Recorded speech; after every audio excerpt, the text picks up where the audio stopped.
नमस्ते दोस्तों कैसे हैं आप। उम्मीद करता हूं कि आप अच्छे होंगे। दोस्तों जो मेरा आज का वीडियो है ये है डिफेंस पेंशनर पे। दोस्तों आज मैं आपको बताऊंगा कि 631 सर्कुलर में क्या था। क्या आपको 631 सर्कुलर के अकॉर्डिंग आपको पेंशन मिली या आपको मिल रही है। दोस्तों जैसा कि आप जानते हैं कि 2006 से पहले जो भी हवलदार थे जिन्हें ऑनरी रैंक दिया गया नायब सूबेदार का, दोस्तों वो तो पेंशन ले रहे हैं OROP के अकॉर्डिंग, ऑनरी नायब सूबेदार की। दोस्तों जो 2006 के बाद रिटायर हुए उनकी ACP लगी और कईयों को पेंशन मिल रही है नायब सूबेदार की। और दोस्तों जो 2016 में रिटायर आ रहे हैं 7 CPC में, उनको नोशनल पे के अकॉर्डिंग पेंशन फिक्स करी जा रही है। तो दोस्तों पेंशन में बहुत सी गड़बड़ियां हो रही हैं। जिनकी हवलदार रैंक है, जिनकी ऑनरी नायब सूबेदार फिर वो बनाए गए, फिर जो नायब सूबेदार बने, इनकी पेंशन में बहुत गड़बड़ी हो रही है। मैंने कई PPO देखे ऐसे जिसमें गड़बड़ी है। दोस्तों एक और चीज़ मैं आपको समझाना चाहूँगा कि अगर आप सिपाही या फिर नायक हैं और आपकी क्वालिफाइंग सर्विस है 16 साल से ऊपर और आप रिटायर हैं 2006 के बाद के, तो दोस्तों आपको हवलदार की पेंशन मिलेगी। अगर आप सिपाही हैं और नायक हैं और आपकी क्वालिफाइंग सर्विस 24 साल है और आप 2006 के बाद रिटायर हुए, तब आपको नायब सूबेदार की पेंशन मिलेगी। दोस्तों अगर आपको नहीं मिल रही पेंशन, ना ही हवलदार की मिल रही है ना ही नायब सूबेदार की मिल रही है, अगर आप उस क्वालिफिकेशन में आते हैं जैसे 16 साल से ऊपर हवलदार की, 24 साल से ऊपर नायब सूबेदार की और 2006 के बाद के रिटायर होने चाहिए, चाहे सिपाही चाहे नायक। दोस्तों अगर आपको नहीं मिल रही इसके अकॉर्डिंग पेंशन तो आप कांटेक्ट कर सकते हैं। मैंने डिस्क्रिप्शन में एक नंबर दे रखा है, डायरेक्ट आप उनसे बात कर सकते हैं, वो आपकी हेल्प करेंगे पेंशन पे। दोस्तों ऐसी फैमिली पेंशन के लिए रूल है ये, जो पेंशनर की डेथ हो गई है 2006 के बाद और उनकी सर्विस भी 16 साल से ऊपर है, अगर फैमिली को जो पेंशन मिल रही है वो हवलदार की नहीं मिल रही तो वो भी कांटेक्ट कर सकते हैं। ऐसी जिन पेंशनर की डेथ हो गई 2006 के बाद और उनकी क्वालिफाइंग सर्विस 24 साल से ऊपर थी, तो फैमिली पेंशनर को अगर नायब सूबेदार की पेंशन नहीं मिल रही तो वो भी कांटेक्ट कर सकते हैं। एलिजिबिलिटी पूरी होनी चाहिए। अगर आपको पेंशन नहीं मिल रही तो आप हमसे कांटेक्ट कर सकते हैं। तो चलिए दोस्तों हम शुरू करेंगे इस वीडियो को। मैं आपको बताऊंगा 631 में क्या चीज़ें बताई गई, क्या है 631 सर्कुलर और जो अभी पेंशन ले रहे हैं उनका क्या कहना है 631 सर्कुलर के बारे में। तो कुछ उसमें क्वेश्चंस भी पुट करे हैं पेंशनरों ने और उसके आंसर भी दिए हैं। तो सारी चीज़ें मैं आपको समझाऊंगा लैपटॉप पर। दोस्तों मैंने आपको एक चीज़ क्लियर कर दी, जो 2006 से पहले के जो हवलदार थे, हर एक हवलदार को ऑनरी रैंक नहीं दी गई। जो जिस एलिजिबिलिटी में आते हैं हवलदार, उन्हें ऑनरी रैंक दी गई नायब सूबेदार की। लेकिन 2006 के बाद जो ऑनरी नायब सूबेदार है वो ACP MACP लेकर उनको पेंशन कईयों को दी जा रही है नायब सूबेदार की। लेकिन 2006 से पहले जो ऑनरी नायब सूबेदार बने हवलदार से, उनको पेंशन दी जा रही है सिर्फ ऑनरी नायब सूबेदार की। लेकिन उन्हें भी दी जानी चाहिए थी नायब सूबेदार के आधार पर, उनकी क्वालिफाइंग सर्विस के आधार पर। तो दोस्तों ये सब चर्चाएं हो रही हैं कि इस तरीके से होना चाहिए, तो इसी पे हम चर्चा करेंगे और 631 सर्कुलर को हम समझेंगे लैपटॉप पर। तो कुछ भी आपके क्वेश्चंस हैं, कुछ भी आपके माइंड में कन्फ्यूज़न है, तो डायरेक्ट आप मुझे कॉल कर सकते हैं या फिर डायरेक्ट कमेंट कर सकते हैं। आइए लैपटॉप पर। दोस्तों मैं लैपटॉप की तरफ आ गया हूँ, तो चलिए शुरू करते हैं इस वीडियो को। तो ये है मेरे पास 631 सर्कुलर। 631 सर्कुलर में क्या कहा गया और पेंशनर के इस पर क्या क्वेश्चंस है और आंसर्स है, ये भी मैं आपको समझाऊंगा। तो चलिए दोस्तों शुरू करते हैं इस वीडियो को। क्या क्या कहा 631 सर्कुलर में, ये मैं आपको पहले समझा रहा हूँ। 1/1/2006 से पूर्व सेवानिवृत्त हवलदार की पेंशन में संशोधन होगा और नायब सूबेदार का ऑनरी रैंक मिलेगा। जैसे मैंने आपको बताया, जो 2006 से पहले के जो रिटायर्ड थे हवलदार, कुछ हवलदारों को नायब सूबेदार का ऑनरी रैंक मिला और पेंशन के संशोधन के बारे में भी उसमें कहा गया। आगे चलते हैं। भारत सरकार के रक्षा मंत्रालय के 12 जून 2009 के पत्र संख्या इतना की ओर ध्यान आकर्षित किया जाता है, जिसके तहत हवलदारों को दी गई नायब सूबेदार की ऑनरी रैंक को उच्च ग्रेड में पदोन्नति की जाएगी। वेतन बैंड में फिट होने का लाभ और उच्च ग्रेड वेतन की अनुमति केवल सेवा पेंशन के निर्धारण के उद्देश्य के लिए नोशनली रूप से दी जाएगी, यानी नोशनली रूप से दी जाएगी पेंशन रिवीजन के लिए। ये प्रावधान उन हवलदारों के लिए लागू था जिन्हें नायब सूबेदार की ऑनरी रैंक दी गई थी। हर एक हवलदार के लिए ये नियम लागू नहीं था। जिन हवलदारों को नायब सूबेदार की ऑनरी रैंक दी गई उनके लिए ये नियम लागू था, जो 1/1/2006 या उसके बाद सेवानिवृत्त हुए थे। एमओडी ने भारत सरकार एमओडी पत्र संख्या इतना दिनांक 21/2/2020 के माध्यम से आवश्यक आदेश जारी किया था। इस पत्र के माध्यम से मिनिस्ट्री ऑफ डिफेंस ने माननीय न्यायालय के निर्देश के अनुसार भारत सरकार एमओडी पत्र संख्या इतना दिनांक 12 जून 2009 से प्रभावी 1/1/2006 को 2006 से पूर्व सेवानिवृत्त हवलदार जिन्हें नायब सूबेदार का ऑनरी रैंक प्रदान किया गया था। आगे चलते हैं। सरकार ने पीडीए को 1/1/2006 से पहले के प्रभावित मामलों में पेंशन बकाया का भुगतान करने के लिए अधिकृत किया था। सरकार ने पीडीए को साफ बता दिया था कि आप जो भी बकाया है पेंशनरों का वो आप दें, उनकी पेंशन रिवाइज करें, पेंशन का भुगतान करें। क्या कहा था ये जानते हैं। सभी पीडीए से अनुरोध है कि वे सभी की समीक्षा करें। 2006 से पहले के प्रभावित मामलों में हवलदारों को नायब सूबेदार का मानद रैंक प्रदान किया गया था। मानद रैंक का मतलब ऑनरी रैंक, और उनकी पेंशन को दिनांक 1/7/2015 से संशोधित किया गया था।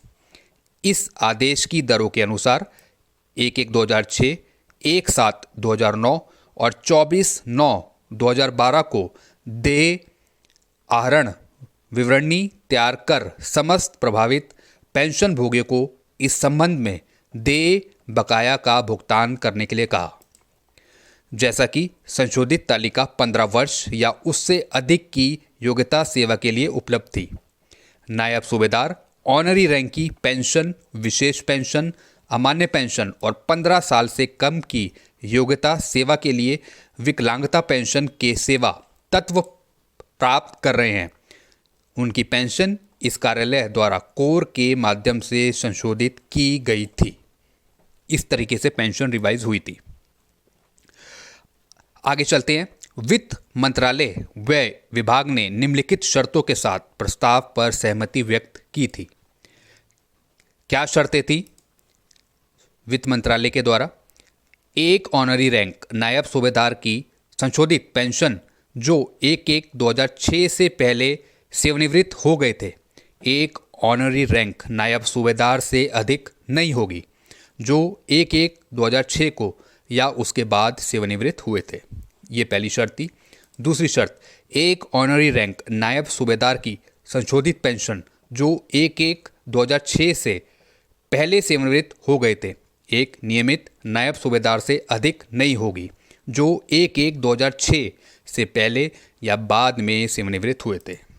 दोस्तों, ये चीज़ें थी 631 सर्कुलर में। ये मैंने आपको मेन चीज़ें समझाई। अब बात आती है कि इसका निष्कर्ष क्या निकला 631 सर्कुलर का। जो पेंशनरों ने बताया, क्या क्या क्वेश्चंस हैं 631 सर्कुलर को लेके, वो मैं आपको बता रहा हूँ। पहला क्वेश्चन जो पेंशनरों ने पूछा और उसका आंसर भी दिया, मैं ऑनरी नायब सूबेदार हूँ, मेरी सर्विस 24 साल है, मेरी बेसिक पेंशन 21,653 है, यानी 8425 का 2.57। मुझे नायब सूबेदार की 24,233 कब मिलेगी? मैं 2006 के बाद का रिटायर हूँ। दोस्तों, ये बहुत ही इंपॉर्टेंट क्वेश्चन है 631 सर्कुलर के आधार पर। जो अभी पेंशनर हैं, जो अभी पेंशन ले रहे हैं, वो जानते हैं कि 631 सर्कुलर क्या है। क्या उसके आधार पर उन्हें पेंशन मिल रही है? क्या वो चाहते हैं कि उनकी पेंशन फिक्स हो? तो ये अभी लेटेस्ट क्वेश्चंस हैं जिससे पेंशनर अभी जूझ रहे हैं पेंशन पर। तो उत्तर क्या है इसका? आपको ACP-1 ग्रांट होगी और पेंशन आपको नायब सूबेदार की 24,233 मिलेगी। अगर कोई पेंशनर 2006 के बाद रिटायर हुआ है तो उन्होंने यही क्वेश्चन पूछा, मैं ऑनरी नायब सूबेदार हूँ, मेरी सर्विस 24 साल है, मेरी बेसिक पेंशन 21,653 है, तो मुझे नायब सूबेदार की 24,233 कब मिलेगी? मैं 2006 के बाद का रिटायर हूँ। दोस्तों, अगर ये 2006 के बाद रिटायर हैं तो इन्हें ACP MACP ग्रांट होगी 24 साल की सर्विस में, 24 से ऊपर है तो इन्हें जो मिलेगी वो मिलेगी 24,233। अगर नहीं मिल रही है तो डायरेक्ट ये कांटेक्ट कर सकते हैं। दूसरा प्रश्न क्या पूछा? मैं ऑनरी नायब सूबेदार हूँ, मेरी सर्विस 24 साल है, मेरी बेसिक पेंशन 21,653 है, मुझे नायब सूबेदार की 24,233 कब मिलेगी? मैं 2006 से पहले का रिटायर हूँ। तो उत्तर क्या है?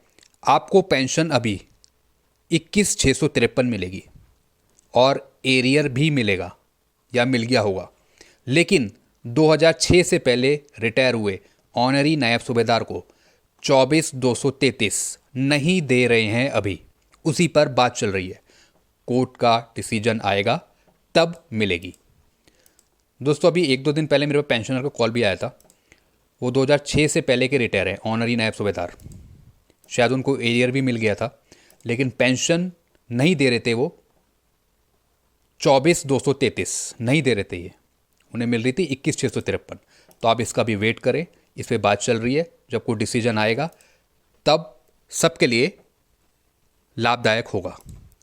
तीसरा क्वेश्चन क्या पूछा? सिर्फ हवलदार को ऑनरी रैंक दिया है नायब सूबेदार का, लेकिन पेंशन नहीं दे रहे हैं, क्यों?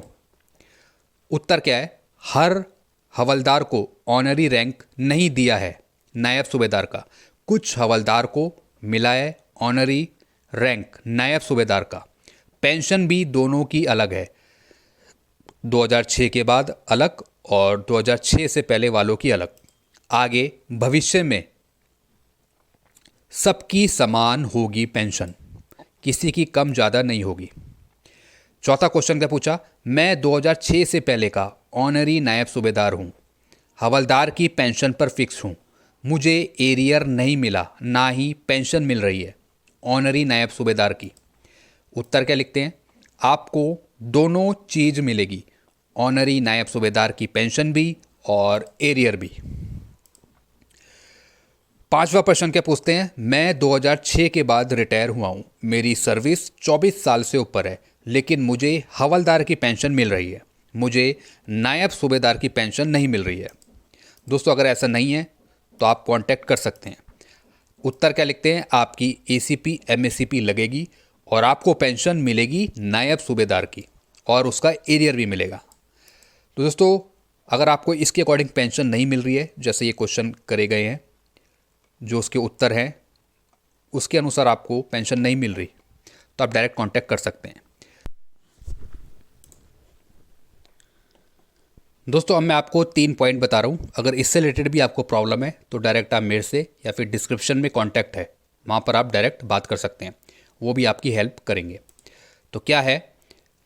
अगर कोई 2006 के बाद का नायक है या सिपाही है और उसकी क्वालिफाइंग सर्विस 16 साल से ऊपर है, तब उसे हवलदार की पेंशन मिलेगी, और अगर 24 साल से ऊपर है तब नायब सूबेदार की पेंशन मिलेगी।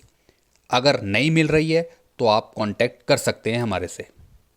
अगला, अगर कोई पेंशनर 2006 के बाद एक्सपायर हो गया है, जिसकी सर्विस 16 साल से ऊपर थी और उसकी वाइफ को फैमिली पेंशन हवलदार की नहीं मिल रही है, तो आप कांटेक्ट कर सकते हैं। तीसरा, अगर कोई पेंशनर 2006 के बाद एक्सपायर हो गया है, जिसकी सर्विस 24 साल से ऊपर थी और उसकी वाइफ को फैमिली पेंशन नायब सूबेदार की नहीं मिल रही है, तो आप कांटेक्ट कर सकते हैं। तो दोस्तों, इससे रिलेटेड आपकी कोई क्वेरी है या आपको कोई चीज़ समझ नहीं आई है या आपको पेंशन ठीक नहीं मिल रही है इसके आधार पर, तो आप डायरेक्ट कांटेक्ट कर सकते हैं मेरे से, या फिर डिस्क्रिप्शन में एक मैंने नंबर दे रखा है, ये भी पेंशन के अच्छे जानकार हैं, आप उन्हें भी मिला सकते हैं, कॉल कर सकते हैं, वो आपकी हेल्प करेंगे। तो डिस्क्रिप्शन पे मैंने उनका नंबर दे रखा है, मैंने पहले वीडियो भी बना रखा है, उसके रिगार्डिंग आप आई बटन पे क्लिक करके वो वीडियो देख सकते हैं। तो दोस्तों ये मैंने आपको बताई कुछ क्यूरीज, कुछ क्वेश्चंस, कुछ आंसर्स जो अभी लेटेस्ट चल रहे हैं पेंशनरों के साथ। जो पेंशन में किसी प्रकार की भी कोई दिक्कत है तो आप डायरेक्ट कॉल कर सकते हैं। तो आपको वीडियो अच्छा लगता है तो वीडियो को लाइक करें और चैनल को आप सब्सक्राइब कर सकते हैं। Thank you.